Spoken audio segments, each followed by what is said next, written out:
বাবার স্বপ্ন ছিল ছেলে দেশের সেনাবাহিনীতে চাকরি করবে। বাবার স্বপ্ন পূরণে সেনাবাহিনীতে যোগ দিতে গিয়েও ব্যর্থ হন মোহাম্মদ ইয়াসিন শেখ। পরে ধার দেনা করে 15 লাখ টাকা খরচ করে রাশিয়ার একটি কোম্পানিতে চাকরি নেন। কয়েক মাস পর চুক্তিভিত্তিক যোদ্ধা হিসেবে যোগ দেন রাশিয়ার সেনাবাহিনীতে।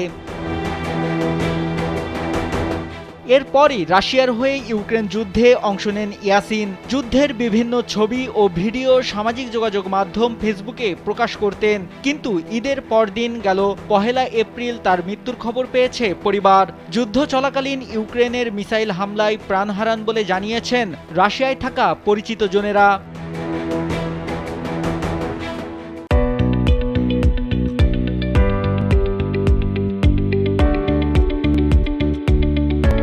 দেশে থাকতে স্থানীয়ভাবে ছাত্রজীবনে ছাত্রদলের রাজনীতির সঙ্গে যুক্ত ছিলেন ইয়াসিন শেখ। তার মৃত্যুর খবরে পরিবার স্বজনদের পাশাপাশি ব্যথিত বিএনপি ও সহযোগী সংগঠনের নেতাকর্মীরাও। তাই শোকাহত ইয়াসিনের পরিবারের পাশে দাঁড়াতে তাদের বাড়িতে ছুটে গেছেন ময়মনসিংহ উত্তর জেলা বিএনপির যুগ্ম আহ্বায়ক মোতাহের হোসেন তালুকদারের নেতৃত্বে বিএনপির একটি দল। এ সময় ইয়াসিনের পরিবারের সাথে কথা বলে নিয়েছেন তাদের সার্বিক খোঁজ খবর। পাশাপাশি বিএনপির ভারপ্রাপ্ত চেয়ারম্যান তারেক রহমানের পক্ষ থেকে আর্থিক অনুদান তুলে দিয়েছেন ইয়াসিনের মা ফিরোজা বেগমের হাতে। এ সময় তারেক রহমানের পক্ষ থেকে ইয়াসিনের পরিবারকে একটি ঘর নির্মাণ করে দেওয়ার সুখবরও দেন বিএনপির নেতারা।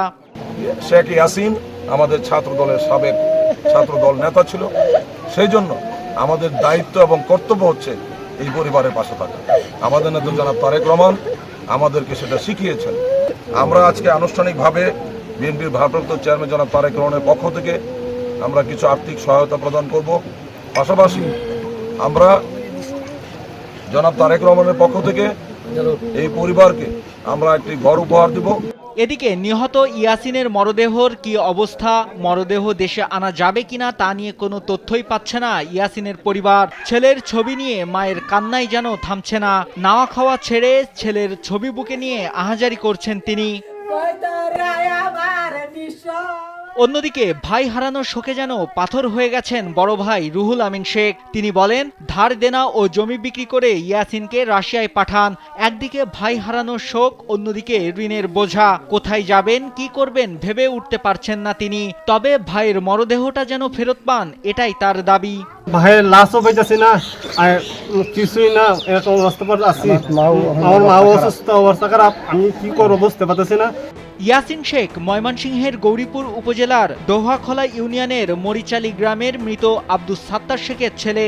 গেল বছরের 4 সেপ্টেম্বর রাশিয়ার একটি কোম্পানিতে চাকরি করতে দেশ ত্যাগ করেন তিনি। সেখানে কয়েক মাস চাকরির পর গেল বছরের 22 ডিসেম্বর চুক্তিভিত্তিক যোদ্ধা হিসেবে যোগ দেন রাশিয়ার সেনাবাহিনীতে। নাইমুল হাসিব, কালবেলা।